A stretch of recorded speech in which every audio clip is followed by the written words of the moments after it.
Foi um momento muito ruim. 2018, até a segunda quinzena, foi um ano muito ruim pra mim, assim. E aí, eu sou muito fã da Anitta, gente, muito fã da Anitta. E eu sou fã da Anitta como empreendedora também, não só na música e tudo mais, mas eu admiro ela como mulher, como tudo que ela conquistou como mulher. E aí ela ia palestrar no Fire. E aí eu falei, cara, que evento é esse, né? O Fire Festival da Hotmart. Eu falei com o Léo, eu quero ir nesse evento porque eu quero ver a Anitta palestrar. Ai, que bonitinha. Eu quero ver a Anitta. E aí a gente acabou conseguindo comprar o ingresso e fomos. O ingresso era caro e tal. Não, vamos.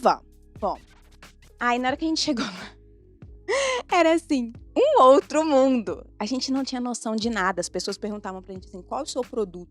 Eu falava, não, eu vim ver a Anitta, eu não consigo me conformar. Entendeu? Eu senti Ela vai cantar que horas aqui? Eu vim ver a Anitta. Eu não me conformo. E aí, um amigo nosso chegou e falou assim, não, mas você não tá entendendo. Aqui, a celebridade não é a Anitta, é o Érico Rocha. Aí eu, Érico Rocha? Quem?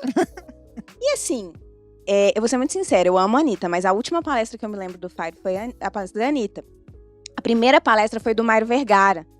E aí, eu lembro que ele falava dos 5 segredos e tal, pra poder ter sucesso no digital, ser o número 1 da Hotmart. Eu nem sabia o que era ser número 1 da Hotmart. Eu não sabia nem que era Hotmart. Eu não sabia o que era Hotmart direito. E aí, a quinta dica dele era ter um porquê. E ele falou que o porquê dele era a família dele. Naquele momento, escorreu uma lágrima do meu olho e falou assim, tá aí, eu não gosto do que eu trabalho porque eu não tenho motivo nenhum pra fazer o que eu tô fazendo. Eu trabalho único, exclusivamente pra ganhar dinheiro, não é muito. No fim do mês, eu odeio a segunda-feira, eu amo a sexta-feira, eu odeio o fim do domingo. E é isso, eu vou viver pra isso. E aí eu vi um tanto de gente fazendo um tanto de coisa legal, trabalhando de casa, viajando o mundo, ainda gerando valor pra pessoas. E aí eu lembro direitinho, um dos dias foi no dia do meu aniversário, no dia 28 de setembro.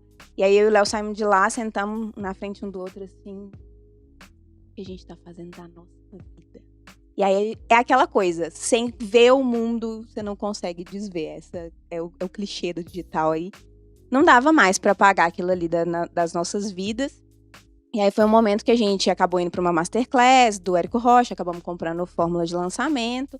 Começamos a estudar, mas assim, eu ainda era muito resistente, porque eu tinha que vencer muitas batalhas internas e externas e barreiras. Porque a gente conheceu esse mundo em setembro de 2018. O primeiro passo, assim, que a gente deu de produzir conteúdo foi abrir o Instagram em abril de 2019. Então, assim, por muito tempo eu ainda briguei com essa ideia do digital.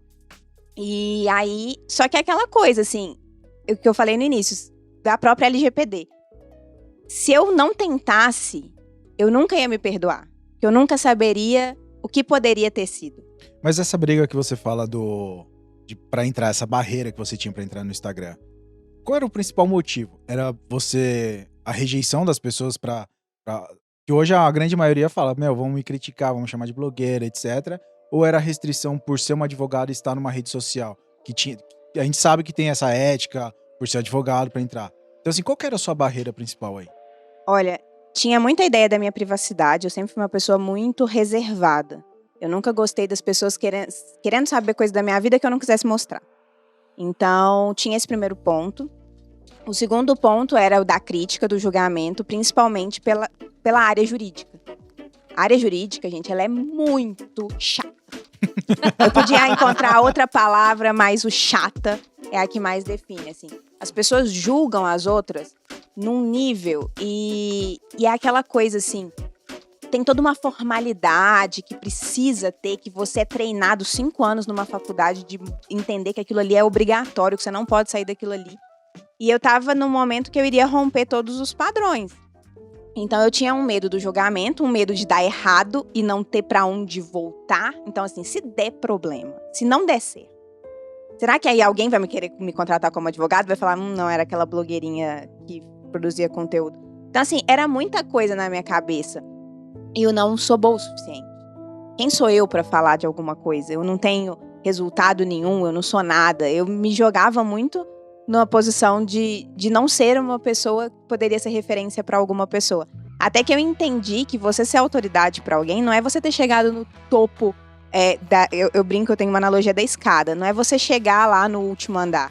É você talvez ter subido 2 degraus e ter uma pessoa que tá no térreo e você poder esticar a mão pra essa pessoa e ajudar ela a subir 2 degraus.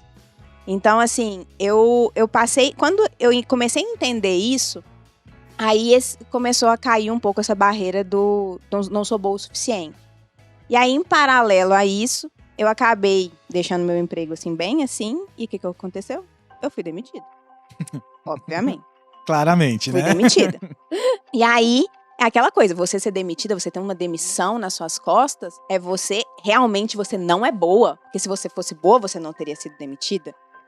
Então, assim, nesse momento eu já tinha começado a produzir um conteúdinho assim, mas aí foi aquele momento do tipo, cara, agora o que eu vou falar? Eu sou a menina que foi demitida do emprego. E aí, eu sou... Mas você mesmo já, automaticamente você que colocava essas barreiras em você, né? Exatamente. E eu vejo que é o que a maioria das pessoas fazem. Elas colocam as próprias desculpas que elas querem escutar pra não fazer as coisas que ela tem que fazer.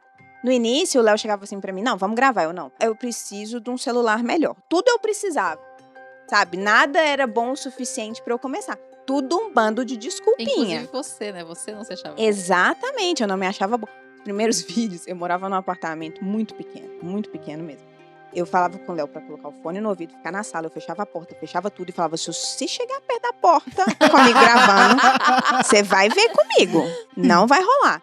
Até que comecei ali, eu produzi o conteúdo, no início eu queria falar sobre empreendedor, era aspectos jurídicos de empreendedorismo, eu queria ensinar empreendedor o que eles precisavam saber de direito. Então nada de LGPD ainda. Mas quando eu fui demitida, um amigo meu chegou e falou comigo, vamos trabalhar comigo. E aí, eu falei, vamos, mas tem que ser de um jeito diferente, não aguento mais direito tradicional. Vamos trabalhar para startup, porque eu tô a fim de falar de direito para startup, empresarial e tal. E tem a tal da LGPD, vamos trabalhar com esse negócio. Aí ele falou, Mari, mas ninguém tá falando disso. Eu falei, mas é diferente, vamos lá, eu acho que vai ser legal, eu acho que vai dar tração, eu preciso de uma coisa diferente. E aí a gente começou com a LGPD no offline. E aí eu comecei a conseguir ali um espacinho nessa área, porque não tinha quase ninguém. Então eu fui também numa coisa que não tinha quase ninguém. E para o público de startup, que não é o público tradicional do direito, que não espera a advogada toda formal, que eles aceitam você fazer uma reunião de tênis. Então eles estavam mais abertos para o que eu tinha para conversar, para uma nova versão da Mariana. E aí começou esse negócio de LGPD até um dia que eu cheguei em casa e falei, Léo, é esse o produto. Não é empreendedorismo. Para aspectos jurídicos do empreendedorismo. É LGPD. E aí eu comecei a falar de LGPD no Instagram, as pessoas começaram a gostar. E aí as coisas foram acontecendo, assim. Eu ainda sou um perfil muito pequeno. Mas eu falo que uma das coisas que eu mais quebrei, assim, é que você precisava ser muito grande. Você precisava ter muito seguidor. Que você precisava ter muito dinheiro para investir. Quantos seguidores você tá hoje? Eu devo estar com 23 mil. 23 mil? Quando você fez seu primeiro milhão, um produto digital, quantos seguidores você tava? Não tinha nem 20, tinha uns... Final do ano passado, se tivesse 14 ou 16 é muito. A gente chegou... É isso que a gente fala sempre, a gente bate nessa tecla, a gente quer trazer isso pras pessoas, para que as pessoas possam entender isso. Que não precisa ser Cara, muito grande. não precisa ser grande, você não precisa ter 100 mil, 500 mil, 4 milhões, 10 milhões de seguidores pra faturar milhões. Até uma coisa que eu vivo muito. Os meus 2 primeiros lançamentos, eu era pequenininha. Só que aí, conforme eu fui crescendo de uma forma exponencial e começou a chegar muita gente que não era qualificada. E esse é o problema de crescer. As pessoas... E esses dias eu tava conversando, eu não sei com quem eu tava conversando, mas eu falei, cara, se eu pudesse escolher, eu preferia ser menor. Porque eu ia ter um público qualificado e eu ia conseguir conversar com todo mundo de forma mais rápida. Esses dias eu falei pro Braulio, amor, eu perdi o controle dos meus directs.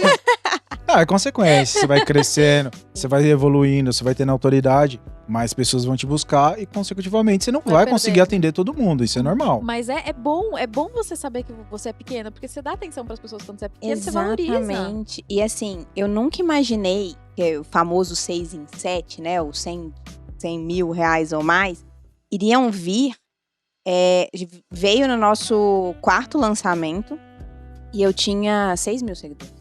Eu não tinha arrasta pra cima. E aí é aquela coisa, as pessoas, não, você precisa ser muito grande. Não, cara, eu não tinha arrasta pra cima. Eu usava arrasta pra cima dos meus amigos. Eu falava assim, olha, arrasta pra cima pra mim. Faz um direct pra mim, coloca o seu arrasta pra cima, que inclusive hoje é um especialista que eu lanço, que era maior do que eu. E aí a gente abriu isso também, sabe? Hoje a gente lança outras pessoas.